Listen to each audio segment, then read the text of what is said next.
नमस्कार। भारतीय युवा कांग्रेस की ओर से आज ये प्रेस कॉन्फ्रेंस की जा रही है। जैसा कि आप सभी जानते हैं कि राजेंद्र सिंह रावत महाविद्यालय बड़कोट टटाव जो महाविद्यालय है वो बड़कोट शहर से काफी दूर है, लगभग 12-13 किलोमीटर की दूरी पड़ती है। और हमारे जो छात्र हैं लगातार रोजाना पैदल यहाँ से सफर करते हैं और उनको तमाम प्रकार की समस्याएं होती हैं। और महाविद्यालय के छात्रों ने एक निवेदन किया था कि यहाँ पर बस लगाई जानी चाहिए थी और उसी के परिप्रेक्ष्य में शासन के आदेश अनुसार डीएम उत्तरकाशी ने एक बस सेवा की शुरुआत यहाँ पे करी थी।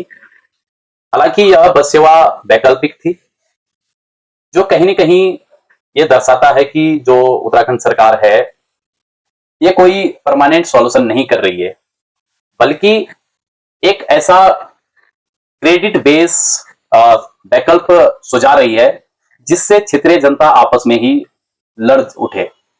भारतीय युवा कांग्रेस इसकी निंदा भी करती है। इस प्रकार के कृत्य ना होने चाहिए, बल्कि एक परमानेंट सॉल्यूशन इस चीज का निकाला जाना चाहिए। और बड़े दुर्भाग्य की बात है कि इसका कोई परमानेंट सॉल्यूशन नहीं निकाला गया है। इस परिप्रेक्ष्य में जो पीएम श्री प्राइमरी विद्यालय बड़कोट है, वहां पे से जो संचालित बस है उसको ही वैकल्पिक तौर पर महाविद्यालय टटाव के लिए बस सेवा जारी की गई थी और समय को मैनेज करके इस बस सेवा को जारी की गई थी।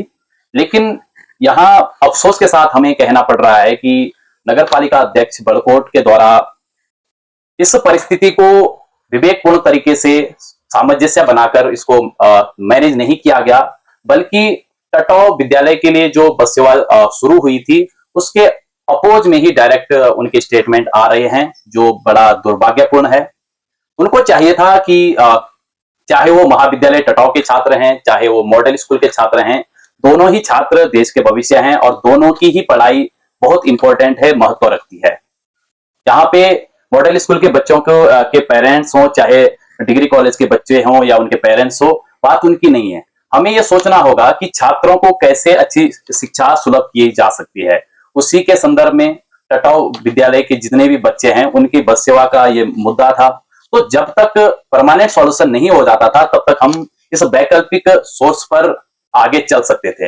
हालांकि बाद में जब दिक्कतें होती तो हम इस प्रकार की परमानेंट समाधान होने चाहिए थे। और भारतीय युवा कांग्रेस केवल वैकल्पिक बस सेवा की मांग नहीं करती है, इसकी बात नहीं करती, बल्कि एक समाधान चाहती है, परमानेंट समाधान चाहती है, जिसके तहत नए सिरे से भी उत्तराखंड सरकार सोचे और नए सिरे से बड़कोट से टटाव के बीच बस सेवा जारी करे।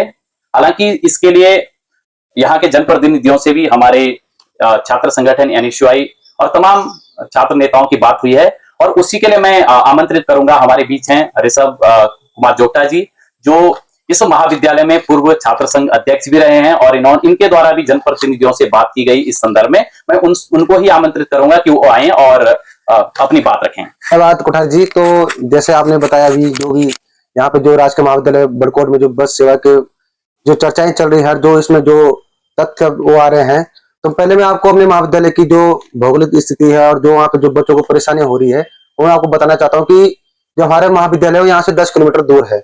यहाँ से बच्चा 10 किलोमीटर पैदल महाविद्यालय जाता है। तो आप आप समझ सकते हैं कि बच्चों को कितनी परेशानियां होती है। यहाँ से अगर बच्चा 10 किलोमीटर दूर जाता है तो आप उसके हेल्थ हो या फिर आप उसके जो अन्य किसी प्रकार की बहुत ही दिक्कत होती है।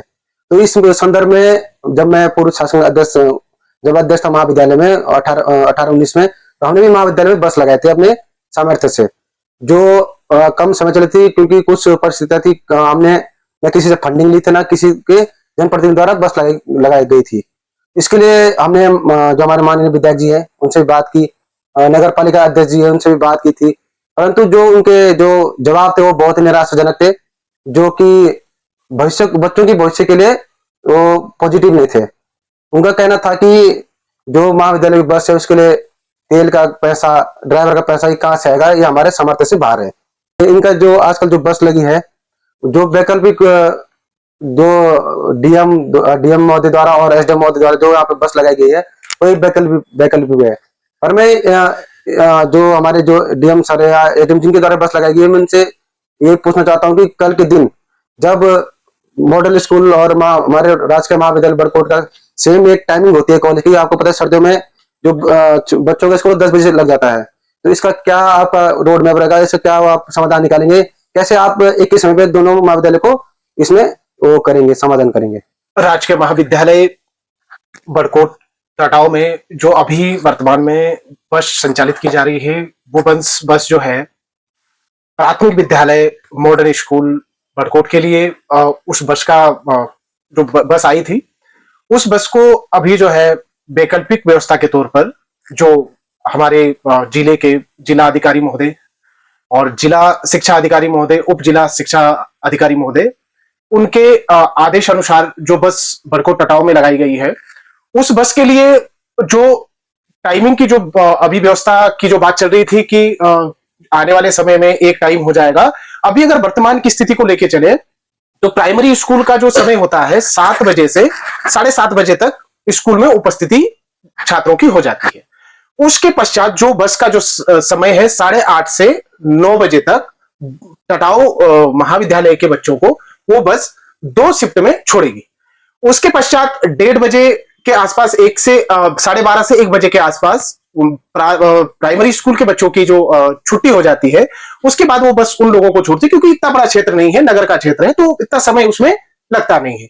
उसके बाद जो है महाविद्यालय में 2 शिफ्ट में बच्चों को लाया जाता है। तो मेरा जो है ये मानना है कि जो जिस भी व्यवस्था से जिला अधिकारी महोदय की व्यवस्था से या जिला शिक्षा अधिकारी जी की व्यवस्था से जो बस संचालित की जा रही है, इसमें आपसी समन्वय सभी पार्टी के लोगों को रखना चाहिए। वो नगर पालिका अध्यक्ष हो या मान्य विधायक जी हो या मान्य चौहान जी हो, जितने भी राजनेता हैं, इन सबको आपसी समन्वय बैठा करके छात्र हित में सोचना चाहिए, क्योंकि प्राइमरी स्कूल के भी छात्र हैं और राजकीय महाविद्यालय के भी छात्र हैं। तो दोनों छात्रों के भविष्य को लेकर के इस बात पर एक बात पर आना चाहिए कि इसका परमानेंट सॉल्यूशन क्या हो सकता है।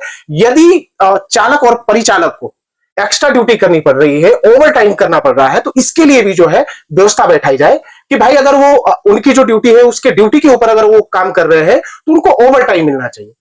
मेरा जो है यही मांग है जिला शिक्षा अधिकारी जी महोदय से, मेरा यही कहना है मान्य जिला अधिकारी महोदय से कि आप इस चीज के विषय में भी एक बार जरूर सोचें, ताकि आपसी मतभेद ना हो और ये जो बस व्यवस्था है ये सुचारू रूप से चले। धन्यवाद जी। बिल्कुल, छात्र हित सर्वोपरि है और शिक्षा ही वो माध्यम है जिससे छात्र का सर्वांगीण विकास होता है, वो चाहे महाविद्यालय के छात्र हों, चाहे मॉडल स्कूल के हमारे छोटे प्राइमरी के बच्चे हों। तो हम चाहते हैं, भारतीय युवा कांग्रेस चाहती है कि इस मामले को लेकर कोई क्रेडिट खोरी ना हो। इस बात से ज्यादा तवज्जो नहीं दी जानी चाहिए कि किसने ये व्यवस्था की है, किसको इसका क्रेडिट दिया जाना चाहिए, बल्कि इस बात को इस संदर्भ में लिया जाना चाहिए कि छात्र हित कैसे हो सकता है, कैसे शिक्षा सुलभ हो सकती है। धन्यवाद।